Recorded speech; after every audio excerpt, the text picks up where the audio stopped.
if you are in venture capital, if you're a amateur cyclist, if you are up and coming photographer, if you are a nanny, I believe that as a person, you need to get the best out of yourself.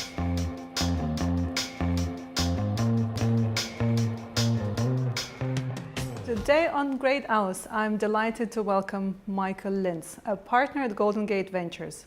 Golden Gate Ventures is an early-stage venture capital firm investing in Southeast Asia. Since 2011, the firm has invested in more than 30 companies in 7 countries across Asia. Before becoming a partner at Golden Gate Ventures, Michael founded an IT business and his own Dutch SME-focused venture fund. Michael is also an extraordinary cyclist and runner. I'd like to talk a little bit about the venture capital in Asia and investment strategy, both on the Golden Gate Venture side and on your personal side. You have an engineering background. Yeah. Does it help you as an investor? And if yes, how? So engineering for me was a lot about something is true or something is false. There's nothing in between. We call it one and zeros. In terms of investment, it does help to get the emotion out of the investment decision, because investment is all about sort of building the right relationship, understanding the founders that you invest in, but there's always some form of logic in your investment decision. So yes, there's always a part. I wouldn't call it maybe direct emotion, but there's always a strong relationship in making an investment. But it's also good to have sort of that very engineering mindset in terms of doing due diligence, and then it becomes zeros and ones again. So it's important to have both sides. You just mentioned relationships, and I noticed in one of your presentations, Fundraising 101, the workshop that you're doing, you compare founder and investor relationship almost to a marriage. Yeah. What are the main tips you would have for founders to build long, meaningful relationships with the investors? So one thing is give regular updates. So it's always fun to bring good news, and it's never fun to bring bad news. But even the bad news has value in it. Actually, the bad news has more value in it than just the good news. So if you do the really regular investor updates or company updates to your investors, you'll get more help from them than you'll notice. So as an example, a few of our companies, luckily a lot of them, are sending us these monthly updates, and we sift to them and kind of see, okay, did something bad happen in the last 4 weeks? And this is something we can help with. If everything is peachy fine, there's not much for us to do, right? But there's always something happening in your company where you need advice or you just want to have a different point of view. So send bad news as it happens, because the investors are there to help. Always try to focus on where you're going to be as a founder and as a company. A lot of our investors that invest in our fund ask that same question. Where do you see you guys? See yourselves in maybe even 10, 15 years?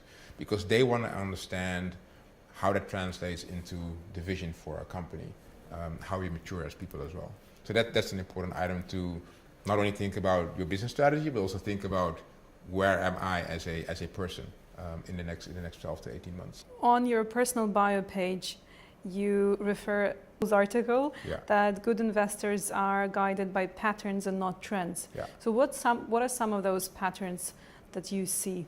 We look at around 1,000 companies a year. So at some point in time, you see a pattern. Within founders, patterns are very behavioral in terms of how they behave within their company, how do they work with their co-founders, how much do they respect the team they've hired themselves, their partners, their environment. So if you look at where do we see the strongest companies, usually those companies have mastered or won over their local market before they've expanded to another one. So that's not a pattern you can see. And what are some of the key lessons you learned from investing in Southeast Asia? I'm still learning every single day.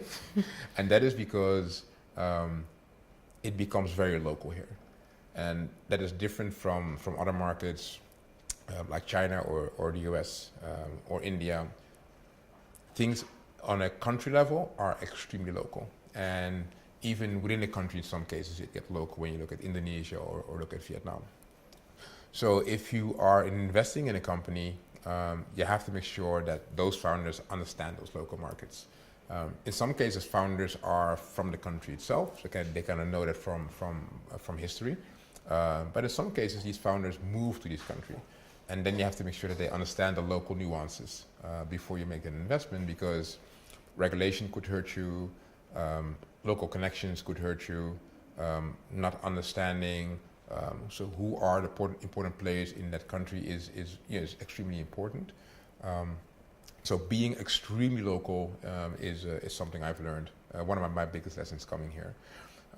I would just say the second biggest one is the amount of their diversity within teams. That's really something that was an eye opener. My assumption always, sort of, coming here was, it will be, a very Indonesian or a very Vietnamese or a very Thai team, where all of those teams are working with sort of, people coming from different backgrounds, and that was very, very interesting for me, and a big lesson to be learned. And those teams actually excel. Those teams do really, really well.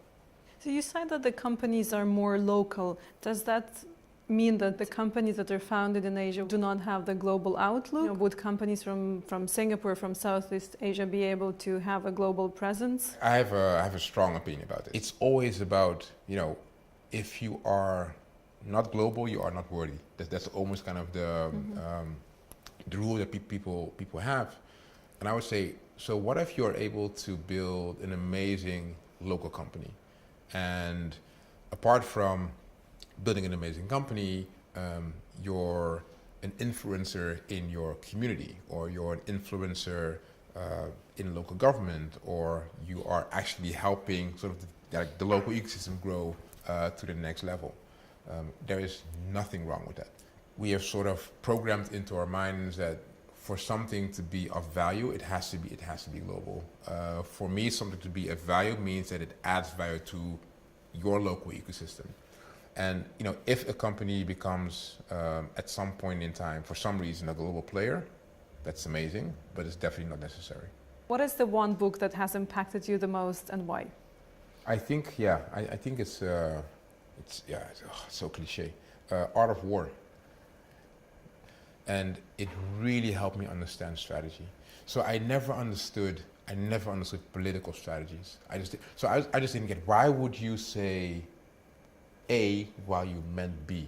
I just didn't get it. I understand why politicians do that sometimes. But the book gave me a much, much better understanding of how that works and why people tend to do stuff like that. So that was definitely a big life changer. Thank you so much, Michael. It was great to have you on Great Owls TV. Thank you so much. It was great. Thanks so much, Michael. Sure.